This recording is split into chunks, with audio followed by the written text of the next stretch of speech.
আসসালামু আলাইকুম রহমতুল্লাহি ওবারকাতু। আজকের এই ভিডিওতে আলোচনা করব যে আয়াতটা পাঠ করলে আপনার স্ট্রোক করা বন্ধ হয়ে যাবে। আল্লাহ পাক স্ট্রোক করা রোগ থেকে হেফাজত করবেন কোরআনের এই আয়াতটা পাঠ করলে। আরেকটা আমল বলবো যে আমল করলে চিন্তা দূর হবে। সাথে আছি আমি মুফতি জুবায়ের বিন ইমাম। আলোচনা বুঝতে সাথেই থাকবেন। যারা এখনো চ্যানেলটি সাবস্ক্রাইব করেননি সাবস্ক্রাইব করতে ভুলবেন না। প্রত্যেক ভিডিওতেই বলি ভেরিফাই চ্যানেলের ডিসক্রিপশন বক্সে ক্লিক করলে পেজ এবং আইডি আসবে। এটা ছাড়া আলাদা অন্য কোনো পেজ নেই, আইডি নেই, ইমো নেই, হোয়াটসঅ্যাপ নেই, টিকটক নেই।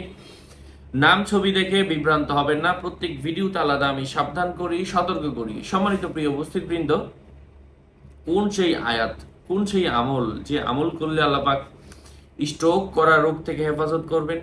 সম্মানিত প্রিয় ভাই ও বন্ধুরা, আমি সেই আয়াতটা আপনাদের সাথে শেয়ার করছি। এটা হচ্ছে নর্মালি স্ট্রোক, হ্যাঁ, অথবা ব্রেন স্ট্রোক।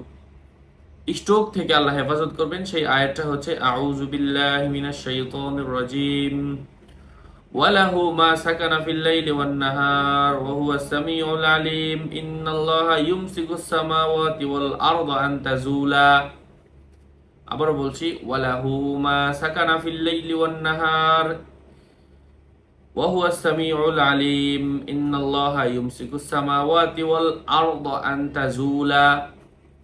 সম্মানিত প্রিয় উপস্থিত বৃন্দ, এই আয়াতটা আমরা পাঠ করব এবং চিন্তা দূর করার জন্য যেই আয়াতটা বলবো বলেছিলাম, এটার জন্য আপনি সূরাত আন-নূহ পাঠ করবেন।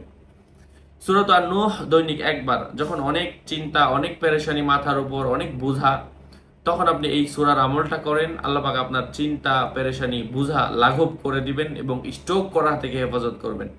চিন্তার থেকে স্ট্রোক আসে, দুইটা আমল একসাথে করলে তো অনেক ভালো।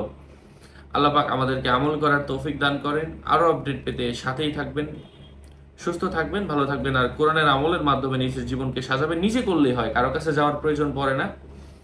আর আমার এই রোকায়ার কিতাবগুলা, দোয়া, আমল, ওজিফার কিতাবগুলা যাদের প্রয়োজন আমার থেকে নিয়ে নেবেন। 01908183699। ওয়াসালামু আলাইকুম রহমতুল্লাহি ওবারকাতুহ।